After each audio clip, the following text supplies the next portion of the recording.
Testing.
No, he's wonderful. That's impressive. Do you know he just reads That's what I joke. My dad just retired. Hello, how are we? Hi, everyone. How are we doing? If you're watching online, hello. Hopefully you can hear me. I'm going to get some hand signals from the ladies in the back if you can't hear me. Oh, we're getting thumbs up. All right, good. Woo, what up? I'm an AV professional now. Hi, my name is Patty. I'm the founder and executive director of Chicago for Chicagoans. By a quick show of hands, for how many of you is this your first time here? Oh, welcome! We got a lot of newbies today. Are you guys runners? Okay, well, if you're not runners, I have bad news for you. This whole topic today is about running. But in all seriousness, for those of you who are just joining us, lots of familiar faces. Hello to you guys as well. For those of you that are just joining us and you've never been here before, Chicago for Chicagoans, we are a 501c3 nonprofit. We are entirely run by volunteers and entirely supported by individual donations. Spoiler alert, you can give us money. Yeah, we do walking tours in the summer. We do walking tours in over 35 different Chicago neighborhoods. All of our tour guides do walking tours of communities that they have really deep connections to. So we have also over 30 different collaborators that our organization works with to create our content. And in the wintertime, it's usually cold. I know it's like 70 degrees right now, but normally it's cold. So we come inside and we do lectures inside over the winter. Every year, our lecture series has a theme. And this year, our theme is Chicago, City of Influence. So all the ways that our city and its people and its cultural outputs have changed the world, or at least changed the United States. And so we're all speaking on topics where Chicago has had an oversized impact on the world. We've had a lot of great lectures so far. If you missed any of them, you can log on to our Facebook page, go to the videos section, and watch to your heart's content. But we also have a lot coming up, so make sure you follow along with us. ChicagoForChicagoans.org is where you can find all of our events. Tickets open for all of our events 2 weeks out. And our events do tend to sell out because our speakers are badasses. So make sure you register 2 weeks out so you get a good spot. And come and get to join us in person to drink cocktails while you listen to history. Although you can watch the live stream at home and drink cocktails that way too. Really up to you. Regardless, I want to thank you guys all so much for making it here despite a little bit of a drizzle. I know Chicagoans are very sensitive to weather, very flaky on their plans if there's a drizzle. So for those of you that made it in person, yeah, hell yeah. You guys are tough. I love to see it. just a friendly reminder, again, we are a 501c3 nonprofit. All of your donations are tax deductible, and you can make them to us in any way, shape, or form. We take literally, I think, everything except Cash App. But if you send me money on Cash App, I'll figure out how to get it. But seriously, you can scan the QR code. You can go to Chicagoans.org/donate. We also accept kidneys. They have a great resale value on the black market. So really anything you want to throw our way, we appreciate it. That goes straight back into the pockets of our talented lecturers. It pays for our insurance in case someone trips and falls. Things like that, really glamorous stuff. So if you enjoy supporting nonprofits and you want to know where your money goes, I will tell you. It goes right back into supporting the programming that you love. All of our events are pay what you can, and that's on purpose. We do that so literally any Chicagoan of any background, any amount of income level can enjoy our programming and learn more about their city, regardless of their ability to pay. Walking tours can get expensive, you know, so we try to be the affordable option. I think that I've blathered on for enough time. I covered all the basics. It is now my extreme pleasure to introduce your speaker tonight. She is a graduate of our Tour Guide 101 program, a free program that you can take one day to learn how to be a tour guide, how to give a great tour, and then we will mentor you and aggressively recruit you to come give tours and lectures for our organization. I'm sure she can attest to this. Talking about the Chicago Marathon, give it up for Courtney.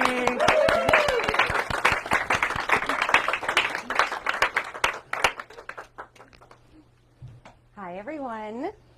Can you hear me? Hi. Thank you so much, Patty, for the wonderful introduction. Also, thank you to all of my friends who I pestered relentlessly to show up for me tonight. I appreciate it. The marathon has a huge influence in my life, which I thought was apropos to the lecture series this year. So I started running about 10 years ago. I decided to start running to quit smoking. Well, I continued to smoke and I continued to run. At some point in time, one had to give. That was smoking. I continued to run. My favorite part of kind of like the I will spirit, I will say, that kind of runs through my lecture tonight is very much within my life as well. So when I was about 24, I was dating somebody who literally told me that I would never be able to run a marathon. This person had run but one marathon. I'm like, if you can do it, I certainly can. Hell yeah. And I should put this on a dating profile, but I am persistent and petty in the long run. So not only have I run a marathon, I now run ultra marathons. Ooh. So thank you to whomever decided to tell me that I couldn't do something however many years ago, because now I do it. And I am very excited to tell you all about this topic. I'm also really excited because Patty told me that there hasn't been any sporting event topics in this lecture series before. So hoping that I am the first, hoping I am not the last. Yeah, go sports. So without further ado, I'm really excited to tell you about the Chicago Marathon. Woo-hoo. And I would like to start off today's topic with a quote that I find really fitting for the topic of the Chicago Marathon and how it went from a local foot race and grew to become one of the world's most influential marathons. Chicago often links significant accomplishments to the large scale of their urban projects. The international dimension of the marathon, its current massive registration, and the ambitions of the planners fit into the spirit of gigantism. That has all, sorry, I should have made this bigger, but we're okay. The Chicago Marathon rests among the list of accomplishments that emphasize the city's love of magnitude. From the Willis Tower to McCormick Place, Harold Washington Library, and the Deep Tunnel Project. The marathon's current success reinforces local civic pride and ensures that Chicago will continue to attract both tourists domestically and abroad. Completing the goal of becoming one of the world's largest marathons, Chicago can now bask in a glow of a job well done. Continuing to boast record numbers of participants and spectators, all while claiming more and more world records. From its humble beginnings and into the present, the Chicago Marathon fully embodies the Chicago motto of I will. The race has faced consistent obstacles, such as sponsorship withdrawals, ugly disputes between local running groups and founding directors, and temporary elimination from world status competition. Nevertheless, the marathon persevered and is now touted as a world major marathon and current record holder of the world's fastest time. Whoa. Damn. One cannot talk about the history of the Chicago Marathon without acknowledging the history of the marathon itself, which is rooted deep in Greek mythology. The marathon comes from the legend of Philippides, the Greek messenger. Legend states that Philippides was tasked to bring the news of the victory of the Battle of Marathon to Athens. It is said that he ran the entire distance without stopping. Upon arrival into the city, he burst into the assembly of the first men of the state and promptly acclaimed, "We have won." Once he did that, he died from overexertion. So with that glorious tale of folklore, mere mortals are now obsessed with running 26.2 miles and completing this feat in the fastest possible time. So the first modern marathon in recorded history was created close to the end of the 19th century. It was the brainchild of Pierre de Coubertin, founder of the modern Olympics, and Frenchman Michel Briel. They dubbed their idea an invented tradition, and thus the modern version of the marathon was born. The first marathon was about 25 miles long, 1.2 miles shorter than today's race, and was won by Greek athlete Spiridon Lewis. The first marathon champion ran the race in 2 hours and 58 minutes, significantly slower than today's standards. The first Olympic marathon generated strong interest in the foot race throughout much of the world. In the following years, marathons were held in most Western countries and within different cities within the United States.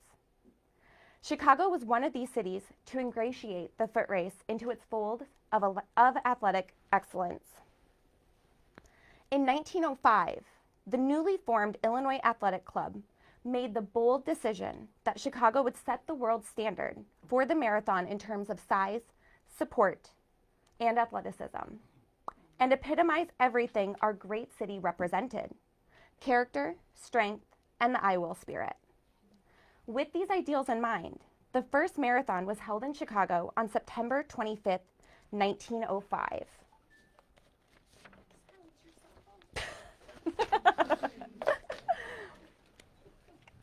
The course reflected the 25-mile distance set by the first marathon in 1896. The distance would not be updated to its current length of 26.2 miles until the 1908 London Olympics, and then officially sanctioned in 1921. 15 determined runners towed the starting line in the late afternoon, ready to begin the amazing journey. Each runner was unsure of exactly what would happen between the race's start and finish. But they understood that during the marathon, anything can happen.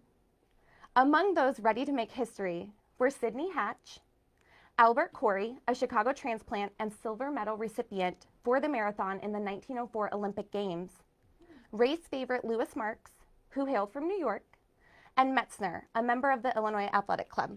And he's going to be your first picture. Yes. I mean, I don't know.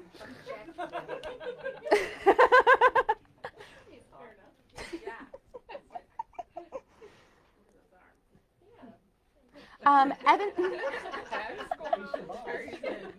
He's alive. Okay, so He's. Yes. I mean, the man can run. We'll give him that.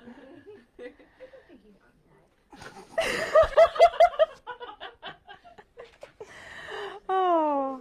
And with that, Evanston Golf Club served as the start of the race, and the route ran east on Ridge Road through Evanston toward Lake Michigan, before heading southbound along the lakefront on Sheridan Road.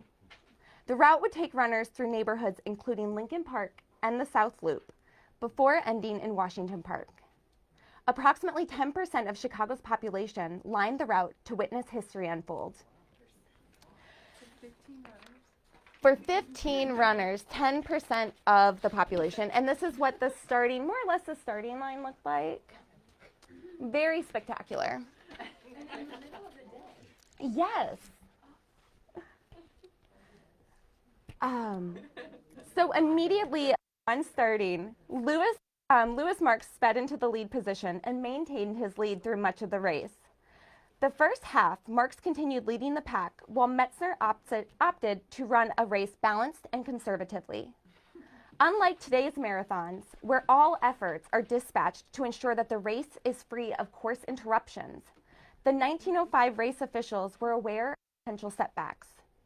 A notable interruption and key factor in Chicago's first marathon was the bridge. Marks, Metzner, and J.J. Kennedy made it across the bridge right as it was turning to allow a steamer through, effectively making it a three-man race. Other runners did not make it to the bridge crossing in time and were delayed significantly. The second half of the marathon proved only more exciting. Marks continued to lead, however, signs of exhaustion were readily showing, and the long-standing gap between him and the other runners were quickly closing. As Marks approached 39th Street and with 6 miles still to go, he slowed to a walk. Modern runners lovingly call this battle with exhaustion and the body's refusal to continue as hitting the wall. Metzner, in second place, saw Marks's poor shape and immediately took advantage. He quickly caught up to Marks. The unanticipated fear of defeat speared Marks to dig deep in response, catching back up to Metzner and running neck and neck for several blocks. This effort proved too much for the already depleted Marks, and with 2 miles to go, he collapsed. Metzner, having conserved his energy for use at that very moment, sped onwards to cross the finish line at Washington Park Racetrack. The screams of 15,000 paying spectators filled the venue as Metzner took first place and Marks was taken to the hospital. The exciting events of Chicago's first marathon do well to foreshadow the unprecedented and occasionally turbulent developments of the modern marathon to come. So you can see a couple photos. This one is the finish line. This one is Marks about 39th Street when he's getting ready to slow to a walk, more or less. And then on the next page is from the Chicago Tribune. Y'all, I was probably knee-deep in the Chicago Tribune trying to find photos. I've never been that enraptured with old-timey newspapers, so thank you.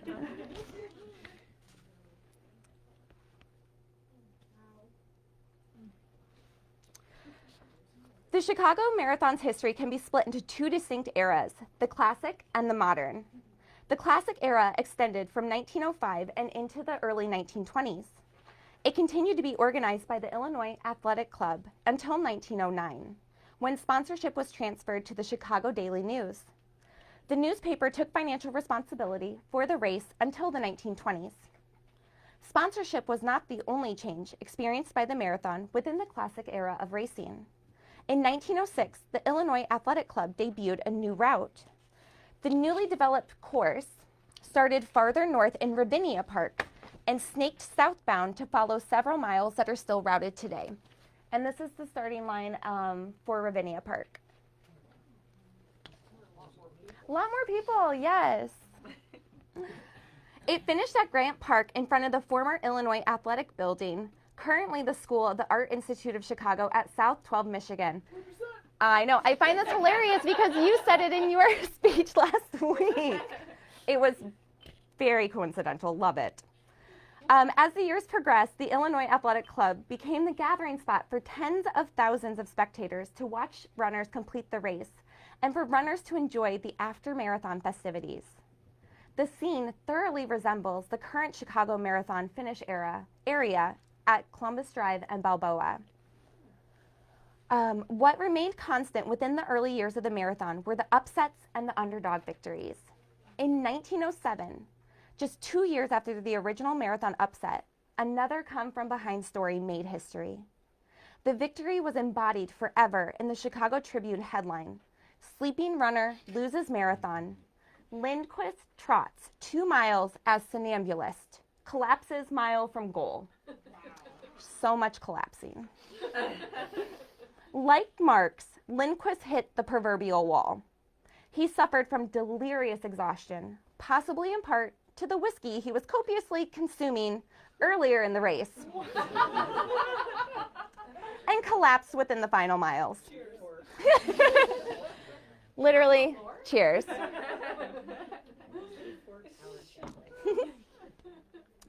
This allowed Alexander Thibault to claim victory with a time of 3 hours and 10 minutes. And I believe that is this photo right here.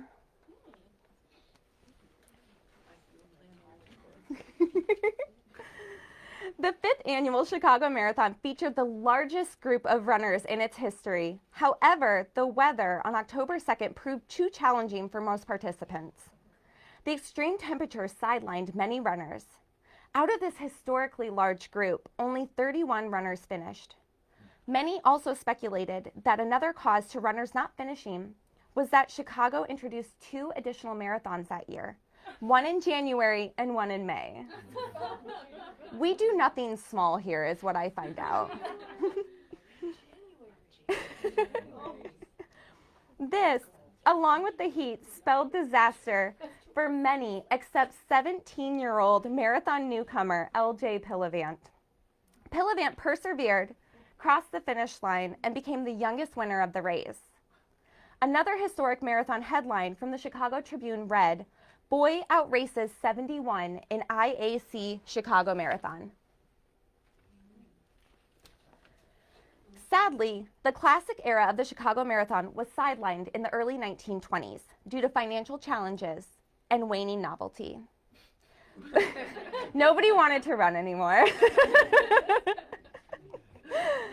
Fortunately, the notion of the marathon as a more readily accessible mass event began to take hold in the late 1960s. Chicago eagerly took part in the resurgence of the sport.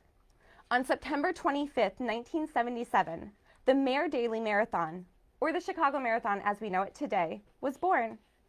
This makes Chicago the youngest of the world's original marathon majors. Boston is the oldest of the marathons, having started in 1897. Boston is widely known for its near impossible qualifying times and penchant for runner bragging rights. The New York City and London marathons were both created in 1970, and the Berlin Marathon in 1974. Tokyo eventually followed in 2007 and is now the 6th star in the World Marathon Majors. Fun fact, it is the dream of many marathons to run and finish all 6 of the World Major Marathons and receive one of the coveted 6-star medals. And that would be this one. I have run 3 of them, Chicago, Boston, and New York. So we just need to go international now.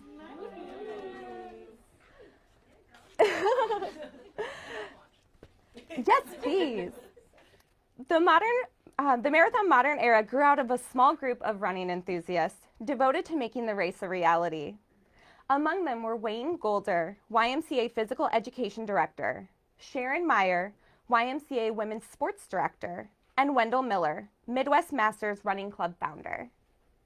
As quickly as the idea formed, opposition threatened its demise. Ed Kelly, Chicago's then park superintendent, refused to give the group permission to run in the parks or along the lakefront, clinging to the antiquated view of runners being undesirables who border on near criminal intent. Those damn runners.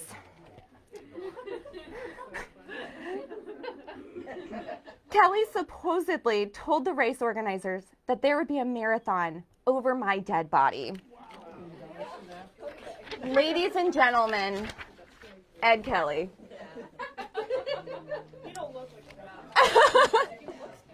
He does. Luckily, the race's fate did not lie solely in the hands of Kelly.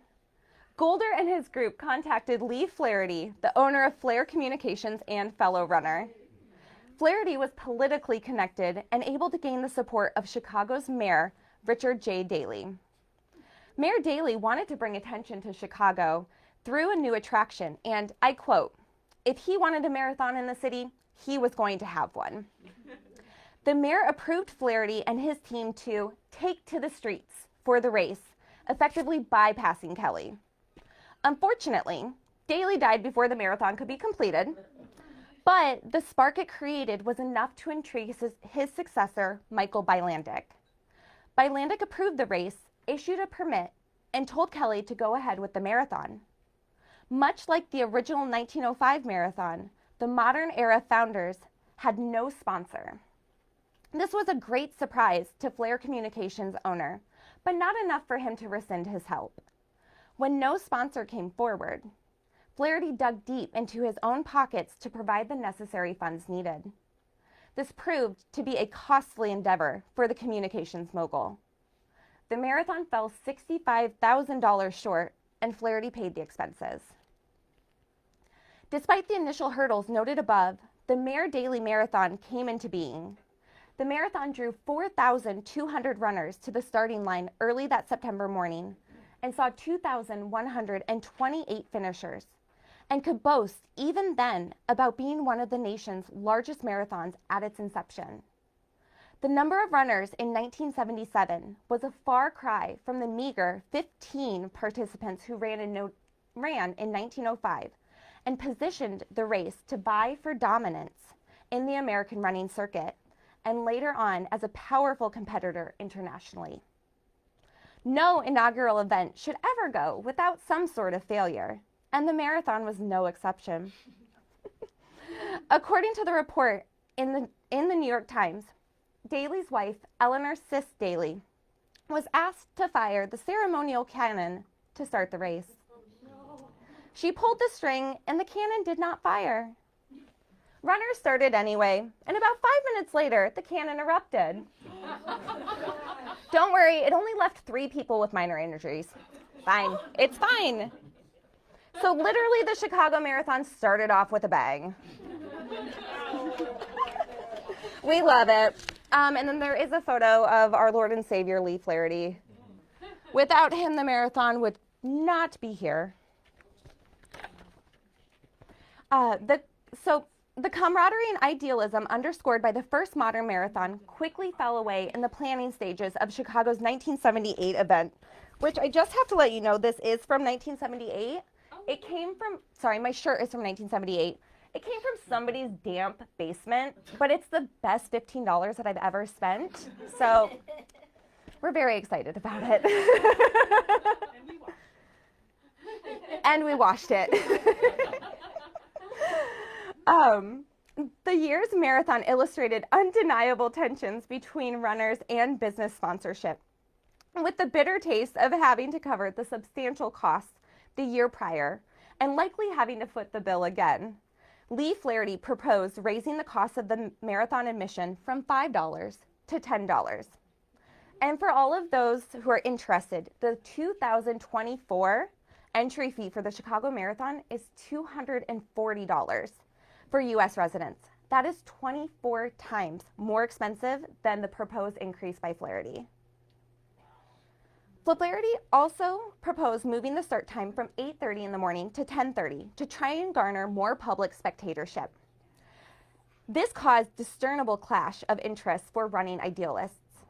The 1977 marathon was viewed as an everybody's race, drawing on the early Puritan traditions of marathon running being informal and makeshift, surviving on shoestring budgets and volunteerism. The essential doubling of the race fees signified an exclusion to those of very modest means and a departure from the democratic race idealized by the People's Marathon. The marathon founders did not passively accept this domineering agenda of their business counterparts. The 1978 dispute impassioned the team to create the Chicago Area Runners Association, a running group still active in the city. Kara sought to approach running from the runner's perspective and ensure that the races met essential standards of quality, such as adequate water stations and sensible start times. The then small organization of running idealists still participated in the 1978 marathon, but up to 2,000 of CARA runners wore black armbands in protest. You know, a subtle and classy FU to capitalism and corporate greed.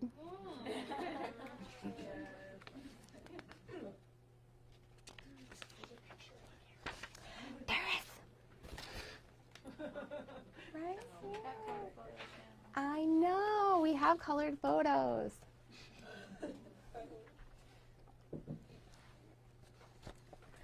The Chicago Area Runners Association is a nonprofit organization committed to serving and advocating for a local running community. They function as the umbrella organization for all running clubs in Chicago.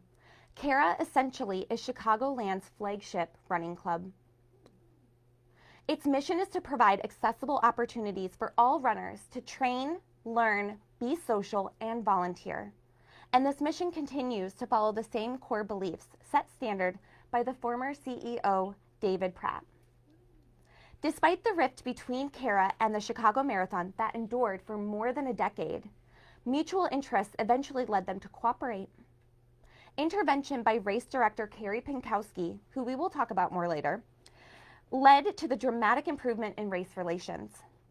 At this point, the interests of both organizations are so completely intertwined that any previous real struggle between the two is difficult to conceive. The Chicago Area Runners Association has become a vital institution and commands the attention of serious runners. But competitive racing is not CARA's most recognizable operation. It's in its training. The marathon helps generate major business for CARA in its training programs, and it directs itself to a broad range of running options. Options include pre-running groups that cater to 5 and 10K training, half marathon training, and its signature marathon training that goes from June to the race's October start date. CARA's marathon training program is widely used by charity runners and first-time marathon hopefuls as it combines an easy 12 to 16 week training program and supported large group training runs on the weekends. And I'm sure some of you have almost gotten run over by these behemoth groups on the lakefront on a Saturday morning.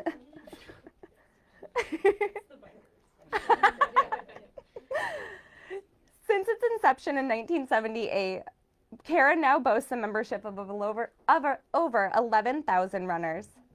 56% of those members live within Chicago proper, and 44% reside in the Chicagoland suburbs.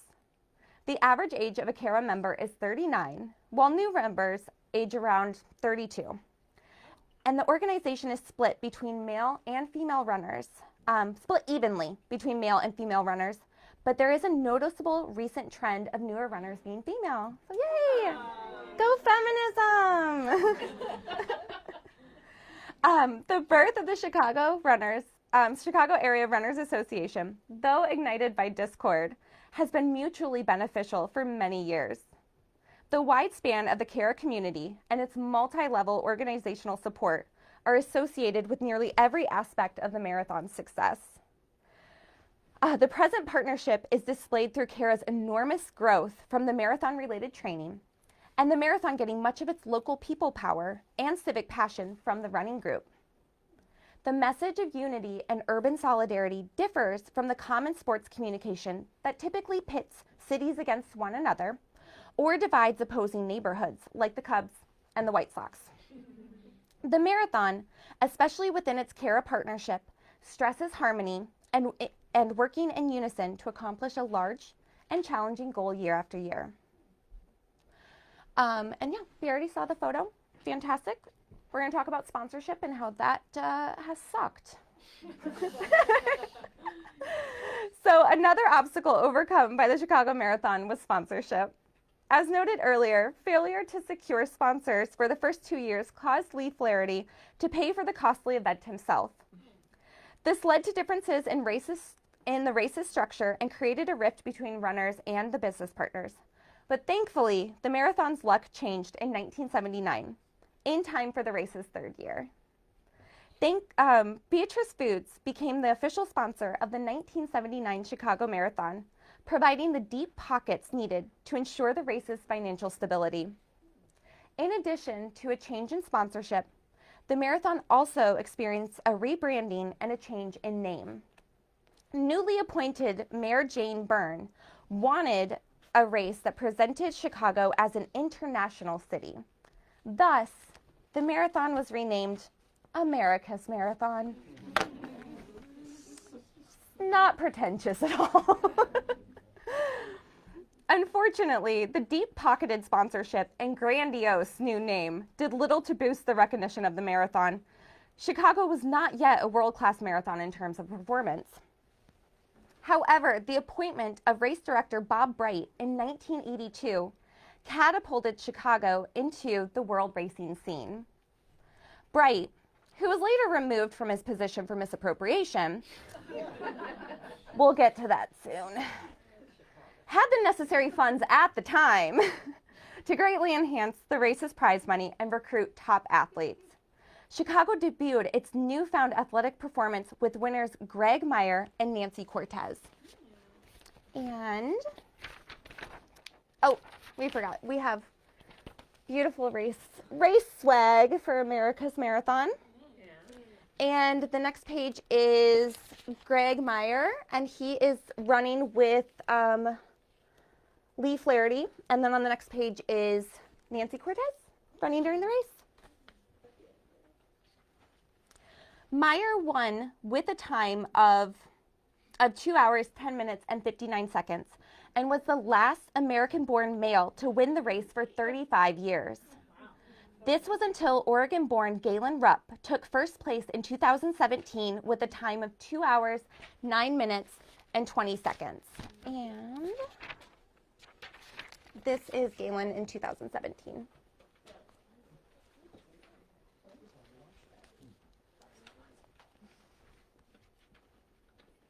Nancy Cortez led the women's division with a time of 2 hours, 33 minutes, and 23 seconds. And from then on, excellent runners from all over the world came to Chicago and catapulted the race into heavyweight status.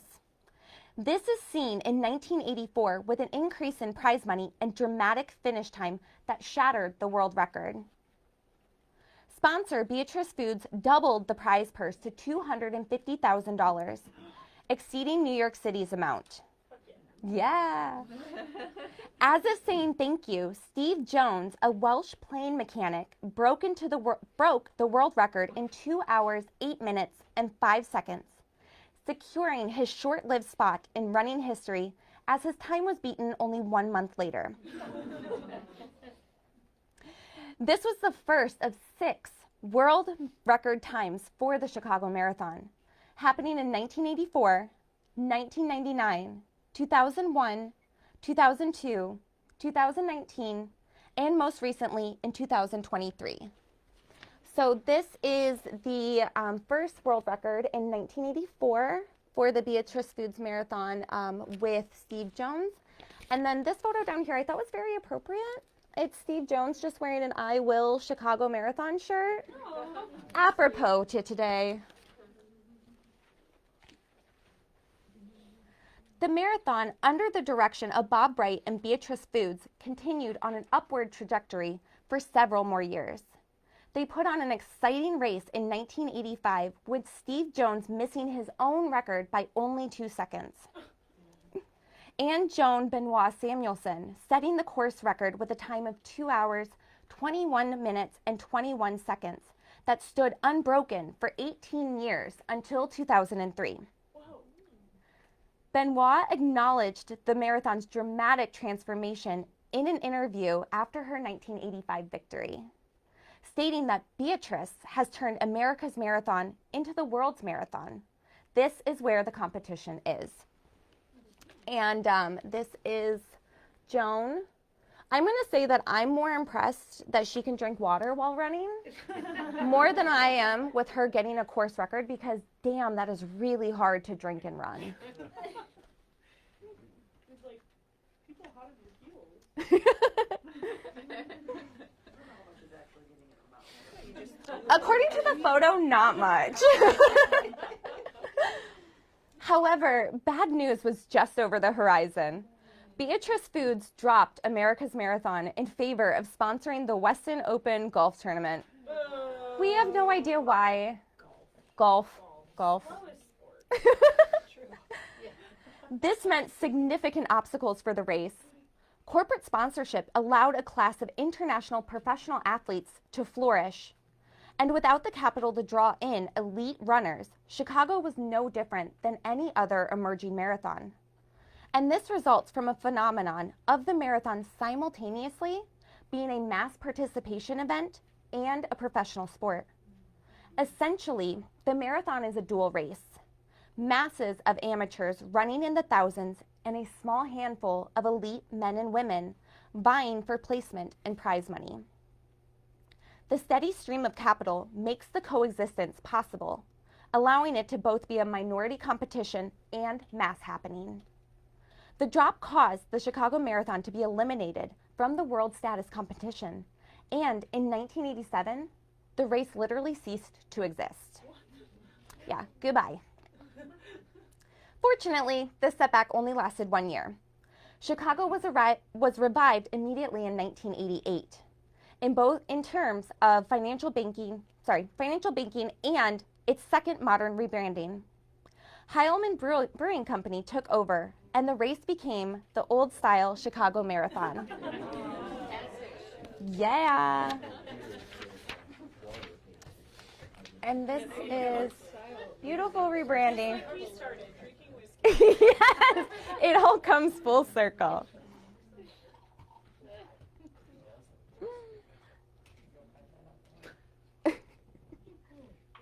The financial union was short-lived, lasting only through 1990.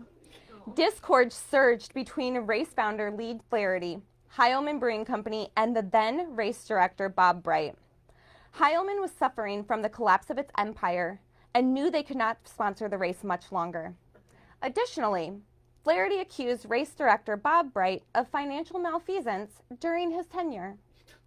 The man used marathon funds to pay for dog sledding in Alaska. Do it big.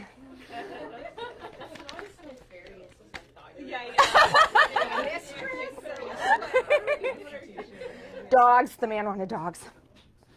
Because of these events, the heartbeat of the Chicago Marathon was barely audible from 1990 to 1993, and it would take a significant change to bring it back to life.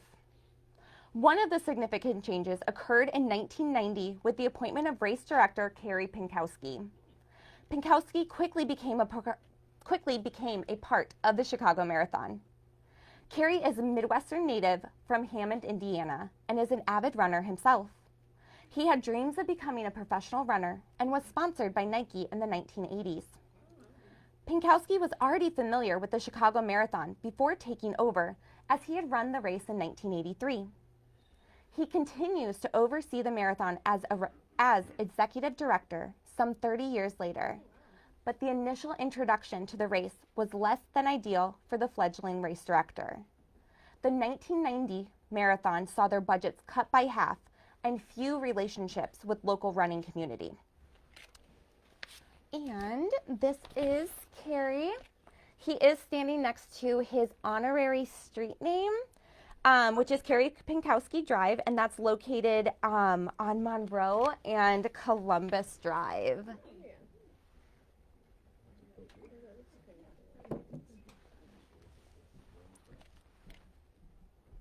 Repairing the broken bond with the running group Cara was one of Pinkowski's first orders of business.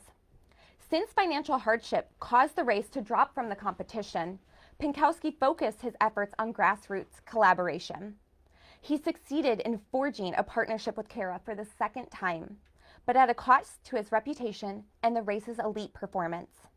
Professional runners were particularly critical of the new race director, stating that he lacked the necessary skills to deal with elite runners and was inactive in pursuing top athletic talent. Despite the criticism, Pinkowski began to rebuild the Chicago Marathon, starting with full buy-in from the community. these efforts refused to go unnoticed through 1992, when the marathon was still without major sponsorship. Though the marathon lacked prize money and record-breaking athletes, it was still well attended, with over 8,000 runners competing in 1992. Chicago's I Will spirit was being put to the test, but the greatness of the marathon and of the city were seemingly unbreakable, and its demise was prematurely and incorrectly foretold. 1993 was a significant year for the marathon and a turning point for its success. Lee Flaherty, owner since 1977, decided to sell the marathon. The sale brought with it the major sponsorship the race desperately needed, LaSalle Bank. Financial backing from LaSalle increased the winner's prize money and regained the interest of elite racers. By 1994, the marathon took back its world status. It boasted stable sponsorship and a sparkling new name, LaSalle Bank Chicago Marathon. By 1996, LaSalle Bank took full ownership of the marathon, fully restoring the financial underpinnings and ushering in a return to the golden days.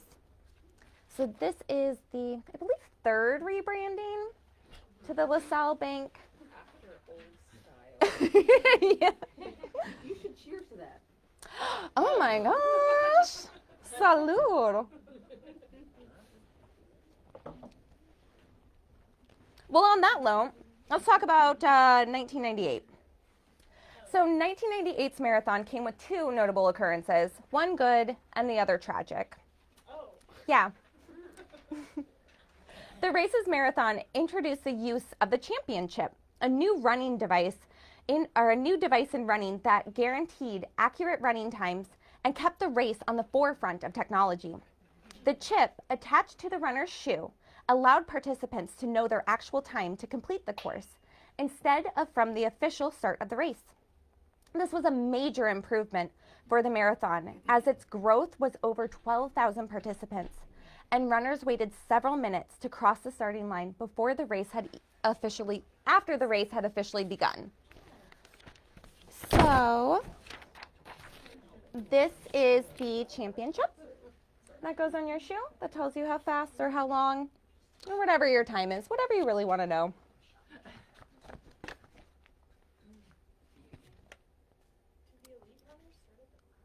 Yes.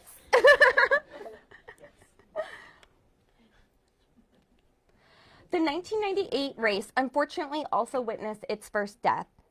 Carrie Barrett, a Chicago Heights native and mother of 3, died from a combination of unusually small coronary arteries and an imbalance of sodium and potassium in her bloodstream. Barrett was properly trained, but drinking too much water may have triggered her condition. As of 1988, there were about 4 to 5 deaths out of some 6.3 million marathon finishers worldwide, so very low statistics. However, another death quickly followed in 2000.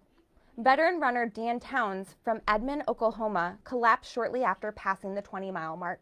He died a few hours later at Mercy Hospital.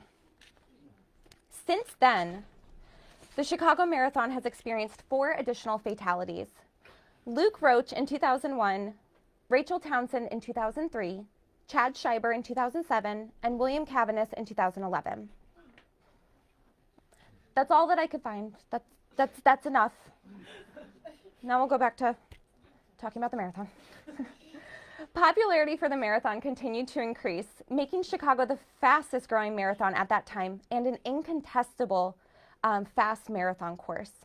The 2003 marathon marked the introduction of a registration cap for the event when 40,000 entrants signed up. And by 2007, it capped at 45,000 participants. 2007 was also the last major sponsorship change for the race. It occurred when Bank of America acquired LaSalle Bank and took over the marathon. The race was renamed the Bank of America Chicago Marathon, which is still named today. And just a little fun fact, the marathon is now so popular that the Chicago Bears are required to schedule an away game for the on the weekend that the race is held. Wow. Difference from using the bridge. The trend for participation caps and early closing of registration went on for the next decade until the introduction of the lottery system in 2014. The lottery system was enacted because the marathon was so popular in 2013 that the server crashed on opening day of online registration. Basically, it broke the internet and created major technical issues for applicants. When I heard that, it just reminded me of Kim K when she broke the internet, but I thought that this was much cooler. The lottery system continues to be used today for those who are lucky enough to be chosen. For those who are not graced by lottery's lady luck, runners can enter the marathon by fundraising on behalf of local, national, and international charities. Yes! Just sign everybody up today. It's fine. We'll all run. Charity fundraising was officially established in 2002 and has raised over $322 million for charity organizations. Runners must raise $1,725 to be eligible to participate for the race. And charity runners can choose from a slew of organizations. A few highlighted charities include the American Red Cross, the Alzheimer's Association, and Pause Chicago. Team Pause also has a cute-ass story from the 2023 marathon. So marathon runner Sarah Bohan sacrificed her personal record to rescue a kitten off the course. Sarah walked the next mile with the cat, whom they dubbed Marathon Kitten, until she found the sweet baby a forever home. So Marathon Kitten now goes by Casper and is just living his best life. So here is a photo, well, actually a selfie from Sarah and Marathon Kitten with his forever home. We love. 2023 was a big year for the Chicago Marathon. It saw 48,443 elite runners, charity runners, and wheelchair athletes finish the marathon. This made it the second largest marathon right after New York, whose 2023 race had 51,402 runners. First-time marathon runner Allison Naval of Evanston also made history. She was celebrated as the 1 millionth finisher of the Chicago Marathon since the event was first held in 1977.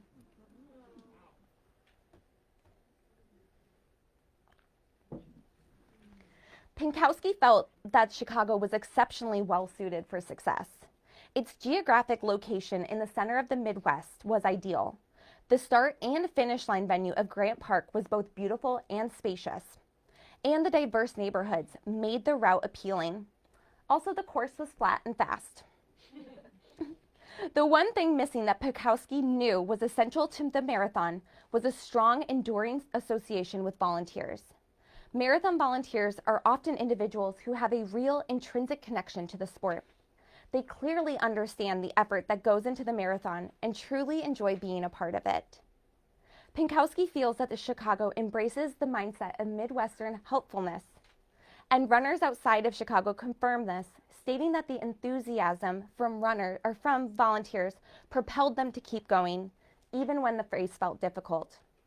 The focus of connecting the community to the event starts with volunteers, and the Chicago community is more connected than ever. For the last 2 years, the marathon has had volunteers present from all 50 wards. Aside from CARA, as we discussed earlier, another key volunteer group for the marathon is the Front Runners, Front Walkers of Chicago. The Chicago Club was officially established in 1982 after the success of the first gay and lesbian pride run held in 1981.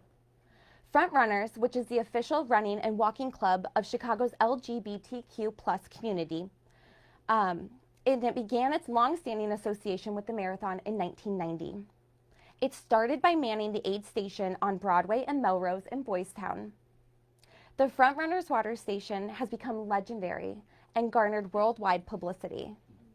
Each year, the station has a theme which includes music, costumes, decorations, dancers, and cheerleaders. And for many years, the club was awarded the prize for Best Aid Station by the Marathon. Here is a photo of the aid station. And just on a personal note, I am also a member of the Front Rockers organization, and I have volunteered with them at their aid station for the last 2 years, and it is fun as hell. So good. In addition to the group's infectious energy at their water station that has brought joy to runners at Mile 9 for over 30 years, the group has done so much for the marathon in terms of recruitment and global outreach. David Reithofer is the Front Runners' current aid station captain and French liaison to the marathon. He joined the club socially in 1989, and he was never a runner due to limitations from a physical injury. But Reithofer's attraction to the marathon volunteering comes from a feeling of community and family, even though it's a labor of love. The job of aid station captain is no small task. It takes months of preparation and hard work for their small part of the event to run smoothly, but for the team, it's all worth it. Another notable accomplishment for Reithofer is the enduring connection between France and the marathon. Reithofer, a fluent French speaker, was a regular presence at the Paris Marathon and a big part of recruiting international runners to Chicago. Reithofer's work has yielded staggering results. So in the early 1990s, there were only a handful of French runners in the Chicago Marathon. And by 2000, over 800 French nationals registered, making it the number one for foreign entrants. French runners now share the course with persons from all 50 states and over 140 countries around the world. And then this is David Reithofer. It's the top photo. The influence of the Chicago Marathon does not stop at social, economic, or philanthropic greatness. Chicago is the foremost contributor to sustainability efforts in mass participation racing. According to Pinkowski, actions speak louder than words, and Chicago is putting in the work to be eco-conscious. So much so that the organization gained recognition from the Council of Responsible Sport and received the Evergreen Aspire Award for its continuing work. To limit the race's impact on the environment, considerable attention must be placed on material sourcing for participant race shirts and finisher medals. Last year's marathon shirts were made from recycled water bottles, as were the official shoes of the race. The water cups are made from bamboo and compostable within 3 months. And all race vehicles are on strict limits for idling and emissions. Chicago continues to share information with all of the world's major marathons and other cities to assist in decreasing racing's overall footprint and usher in a new era of sustainability. And I do have to say, Carrie Pinkowski actually found out about Chicago for Chicagoans and took the time to have a small conversation with me yesterday to talk about the lecture. And he put so much emphasis on the sustainability of the Chicago Marathon and how that has been the greatest influence that he feels from Chicago's standpoint, and one of his prized accomplishments, because he said that they've been working really hard on sustainability for many, many years. So I was like, that's very cute.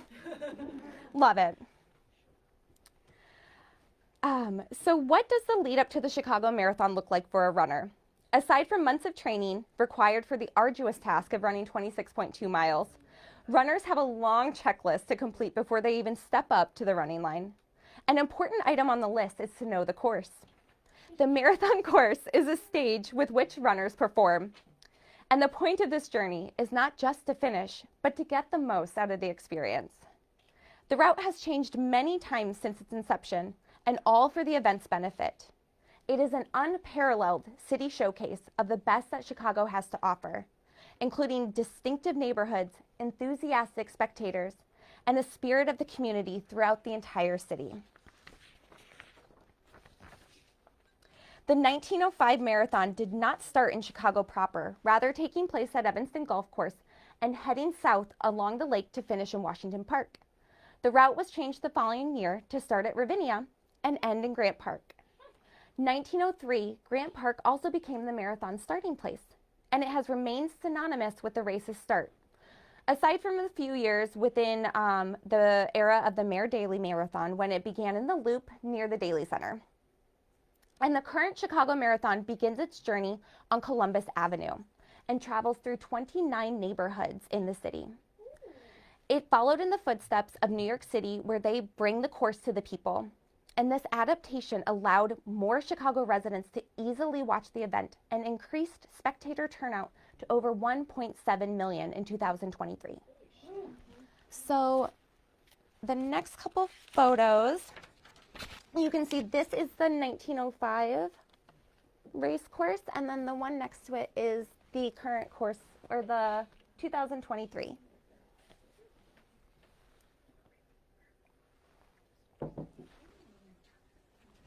Once the race starts, runners journey past Millennium Park and into the Loop and Streeterville. From there, runners go on LaSalle Drive through River North, Old Town, and near North Side, and then into Lincoln Park. The route continues through Lakeview East before turning onto Sheridan Road and heading back south into Wrigleyville and North Halsted. Runners continue to double back until they reach the West Loop and Greektown, where the route turns west into University Village and signifies approximately the halfway point of the race. Runners continue west up Damon Street before circling back east and heading into Little Italy and the near west side around mile 18. The Pilsen and Chinatown neighborhoods do their part in supporting runners with ample enthusiasm, as miles 20 to 21 are notorious points in a marathon where hitting the wall occurs. Luckily, vibrant decorations, screaming spectators, booming drums, and even a dancing dragon keep runners engaged and in good spirits.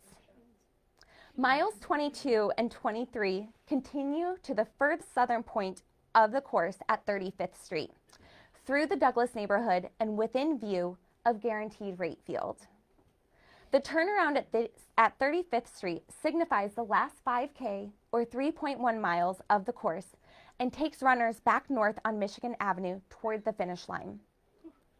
The last 2 miles of the marathon showcase Soldier Field, McCormick Place, and Willis Tower. And finally, Buckingham Fountain is just north of the finish line to welcome back road-weary runners. And, oh, I already showed you it. We're fine. You're good. Keep going.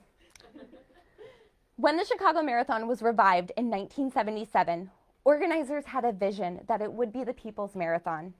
And indeed, it has been all about the people. More than 1 million people have crossed the finish line in the race's modern era, and thousands of them have experienced Chicago as their first marathon. I also have Chicago to thank for being my first marathon, and am forever grateful for that experience. And every runner has a reason for being out there on the course, which has deepened their drive and commitment to completing the race. And below are some of the people who have helped make the Chicago Marathon historic and influence other cities around the world. So in 2023, Randy Burt of Antioch, Illinois, is one of only 3 people to have completed all 45 Chicago marathons. Yeah. And he is right here posing with his family. Yes. Randy Burt started his journey at 29 years old at the 1977 marathon, and since then has covered over 100,000 miles in his running career. He completed the 2023 marathon in 5 hours and 11 minutes. And his best running advice for first-time marathoners is that your pace is most important. And another word of advice from the Sage Runner is to be careful what you eat the night before. Randy notes that he ate pepperoni pizza and drank red wine prior to the 1977 marathon, and it was a mistake.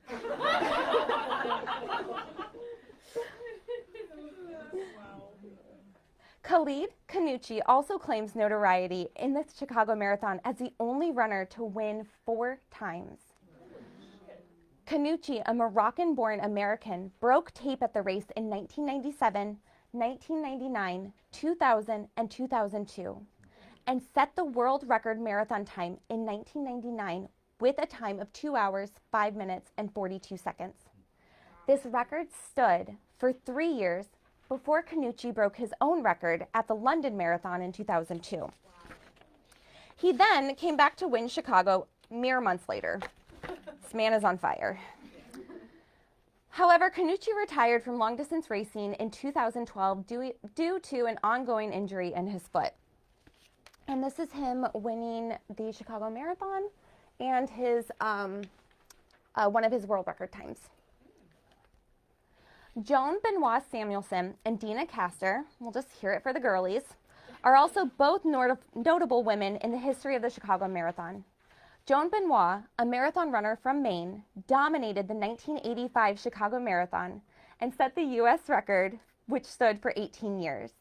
Benoit returned to Chicago again in her career, running the marathon in 2010.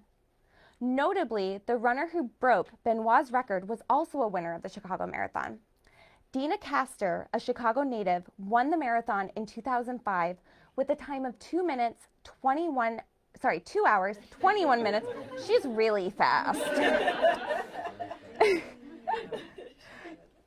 She won with a time of 2 hours, 21 minutes, and 25 seconds, just 3 seconds behind Benoit's record. However, Castor had already broken the record 2 years prior, in 2003 at the London Marathon. Dina is the last American woman to win the Chicago Marathon, but still has run the race since her win. She walked away with the women's Masters Marathon record in 2015, and both women continue to run. So we just have some badass girlies. I had a photo of Joan earlier, but this is Dina Castor, just killing it. The last prominent athlete for the Chicago Marathon is Kelvin Kiptum. Kiptum, a Kenyan distance runner, is the current world record holder for the marathon, a record he smashed at the 2023 marathon by almost 4 minutes. He is also the first man to break 2 hours and 1 minute in a record-eligible marathon. World Athletics announced the ratification of his winning time as the official world record on Tuesday of this week. Whoa! Kiptum has competed in only 3 marathons in his career, Valencia, London, and Chicago, and all 3 times are unprecedented, as each is under 2 hours and 2 minutes. This also makes him the only runner in history to have all career marathons break the seemingly impossible barrier. Kiptum currently has no plans to slow down his career, and both Chicago and the world are enraptured by his potential. So from the conceptual start to the literal finish line, Chicago triumphantly invokes "I will." The rich history of the marathon follows almost parallel with the trials, tribulations, perseverance, and triumph a runner will experience during the 26.2-mile journey through the streets of Chicago. According to Pinkowski, in Chicago and in the marathon, there is no shortcut. The marathon is built on the backs of those who dare to dream beyond their limitations and do what seems impossible. From the 15 original runners in 1905 to the ragtag running idealists ushering in the new age of the marathon, and those who continue to defy the law of physics by finishing in times thought humanly impossible. We have seen the marathon and its participants change in numerous ways over the last 100 years. However, there are 2 things that remain consistent about this glorious sport. 1 is that anyone can run a marathon, and 2 is if you do it, it will change your life. And then just a final photo. This was the 2023 start of the race. So from 15 runners to 48,000. We've grown just a little bit. Thanks, everybody.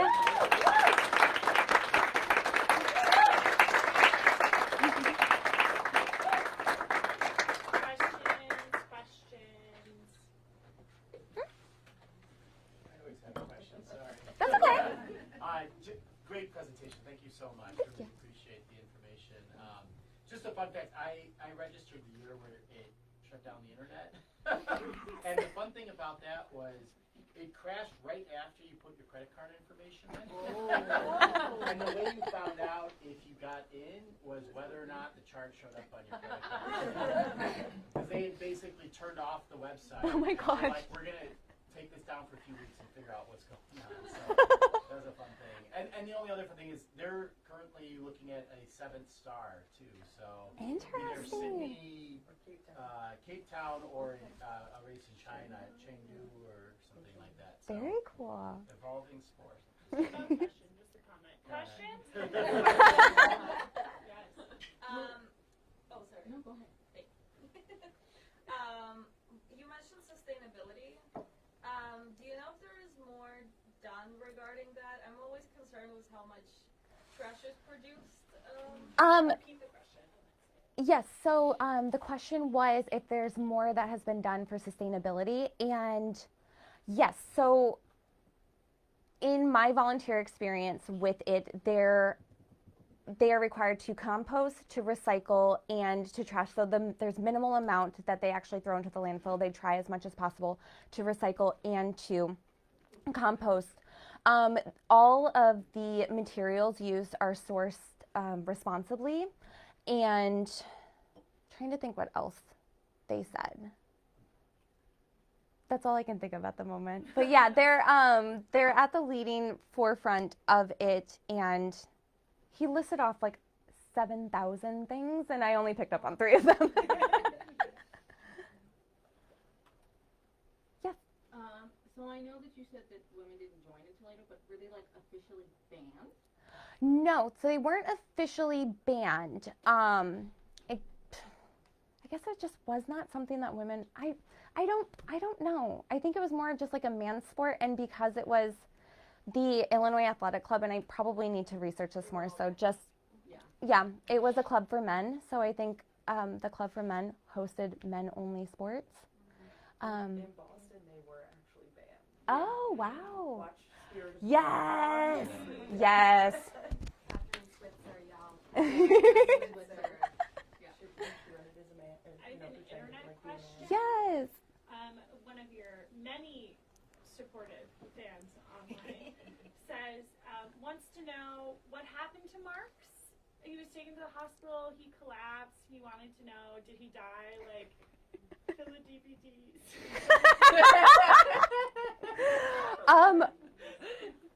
No, I don't. No, he did not die because he came back and ran again. Okay. Yes, he was alive. So Marks Marks does not die. lived to run another day. Yes, he did. Yeah. Go ahead. So Courtney, there's something like 50,000 runners. How many volunteers does it take to get 50,000 runners from the start through the 26.2 mile course, and then like safely returning and get reunited with their gear and their families and everything? That is a great question. And the question was, how many volunteers does it take to support the 50,000 runners who run the Chicago Marathon? And honestly, I don't know. A lot. A lot. I'm going to just go with a metric fuck ton. Yes. So, I live along the marathon route, and in fact, I can't run more than half a mile. My toxic trait is like, but I could run it and like go home, pee, and like continue. Can you do that? Yeah. Um, Not to use the bathroom. No, your own bathroom. Like, say you live within like, I'm gonna use the phrase a shitting distance of the route. Can you like pop out, pop back? Honestly, Probably. So- as long as you're not like an elite, I don't see why not. yeah, so the question is, if you live on the marathon route and you really have to go to the bathroom, can you use your own bathroom? I don't know that per se, but I will say it's not the Chicago Marathon, but when I ran a smaller marathon, I actually did stop at somebody's house and have to use their bathroom because I couldn't find one around the course, so I literally did exactly what you said. I stopped at somebody's house, asked if I could use the bathroom, went, and then went on my jolly way. Shouldn't have had the pizza and red wine, but I'm gonna go with, if you're an elite, no, but if you're a amateur hobbyist, I don't really think they care what you do. You are allowed to pee during the marathon? Yeah, you can pee. They have porta potties. Amazing. If you can hold the kid while you run. Second question. Do they have people watching to make sure you don't print your own bib at home and just jump in? Yes, all of it is based on apps, based on technology. Chicago's actually one of the, is pretty influential with technology as well, starting from the championship up to like the app that they have now. All of the bibs are tracked, so yes, it's very heavily restricted. I have been removed from the course for trying to run with a friend for like a half a mile, and they physically pulled me off the course. And I was like, Good for you. everybody else is doing it. That's a If you good go run friend. Bandit, you better be pretty darn fast because you Yeah. gotta outrun all those people. Yeah, 20-minute mile couldn't be me. I have a question. Why 26.2 miles? Or Yeah. 40 kilometers. Oh.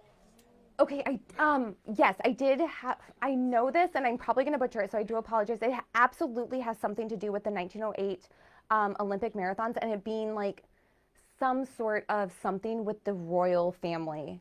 Oh. Yes. They wanted to run by like the king or queen. Yes, yes. So that's why they extended it to like make it go up to Buckingham or I don't know, somewhere, but it had something to do with the royal family. They were in everything. Could have been 15. I know that you said women weren't officially banned, but was the race integrated?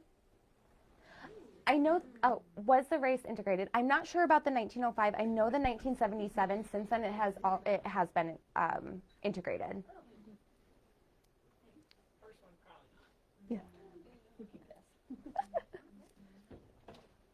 All right, guys, give it up for Courtney. Sorry to ask people for money. If you had a great time, come back next week or come back 2 weeks from now. And please make a generous donation if you can. Thank you guys. Give it up for Courtney.